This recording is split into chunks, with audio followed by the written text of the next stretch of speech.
Now, some of you might ask, well, what does being the top martial artist have to do with psychiatry? What do you think is the #1 reason they feel the need to drug me? Is it what I say? Or is it only what I say when you couple it with the potential I have to get people to listen to me because of my martial arts skills? When Bruce Lee talked, did people listen? And why? Was it just because he was just another action hero? Or in their minds, did they realize that he was a great martial artist? And of course, he won some competitions and this, that, and the other thing.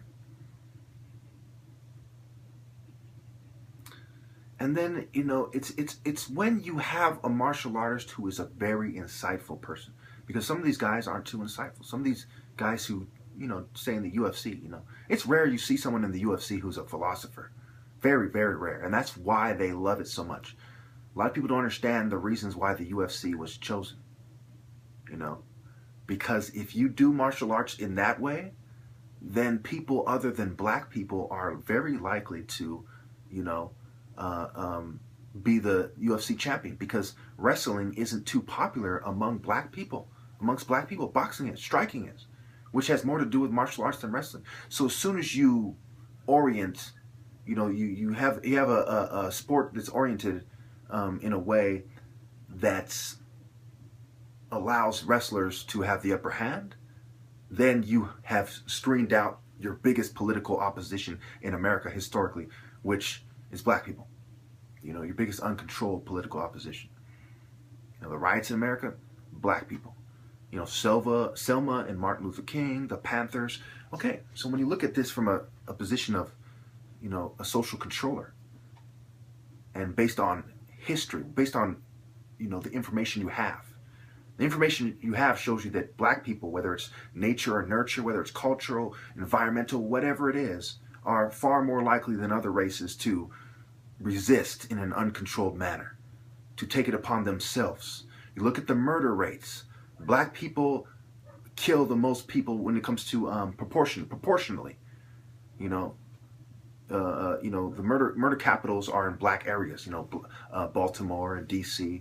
Black people killing people. In Los Angeles, you look at the murders. Most of the murders committed in Los Angeles are committed by black people, even though they're not the majority race. So when you look at who are the militant, uncontrolled opposition that you need to put under control, and how do you control them? You take away their ability to get respect from people. Okay? So the UFC is about two obvious things. One, keeping black people from, for the most part, from being in positions of respect as martial artists. And two, to put people who are not politically active into the minds, you know, make people think that these people who aren't politically active are the top martial artists. You know, think about it.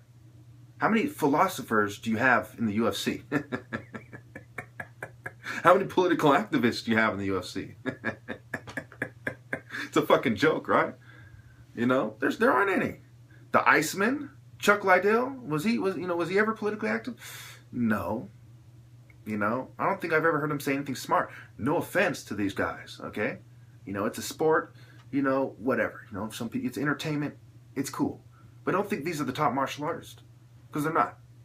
This is geared toward, you know, it's allowed, they not only allowed it, but they fed into it because it was good for what they're trying to do.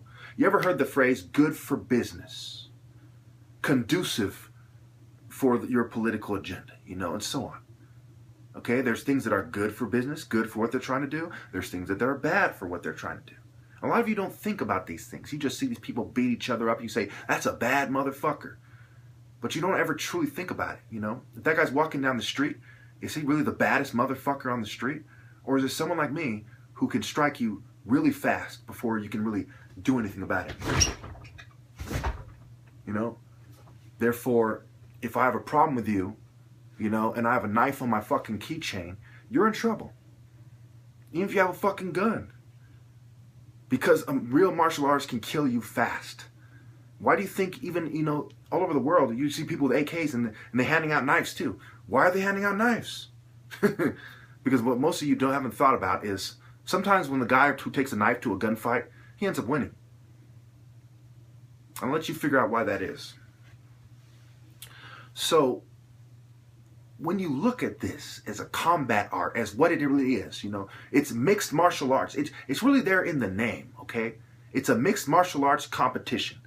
This is not designed to see who's the, you know, top martial artist. They don't say, the top martial artist of America is, you know, Cain Velasquez or Fabrico Verdun or whatever. They say the UFC champion.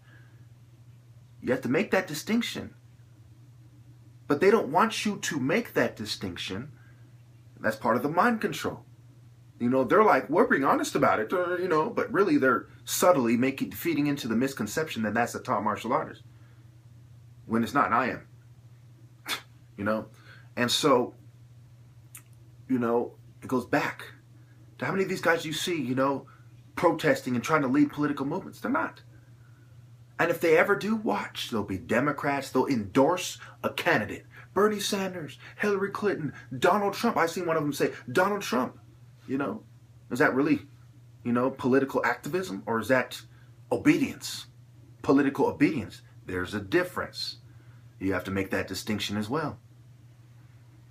You know, the lesser of two evils, the two giant corporation-controlled political parties, and so on. So they do not want anyone. That's why it must be a priority among targeted individuals to get it out, to get my top martial arts challenge out. Force the news to cover it. Force martial artists to either concede or fail trying to beat me. Force them to see. Because the only chance we really have is for one of us to rise as uncontrolled opposition and to win the minds and hearts of people and to force them to see it our way. And say, look, you know me. I am a very logical, very rational, very articulate person. My argument is very coherent, very eloquent. You know me. I wouldn't make this up. I'm not out of touch with reality. It's because I'm wiser than all of the other martial artists that I'm the top and that they aren't.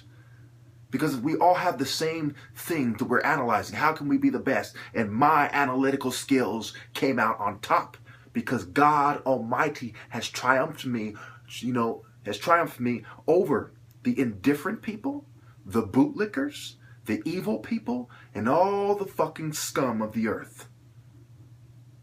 God has done that. And even if you're an atheist coward, my wisdom has done that. Either way, to try to pretend that there's something wrong with me is either blasphemy or stupidity. Take your pick.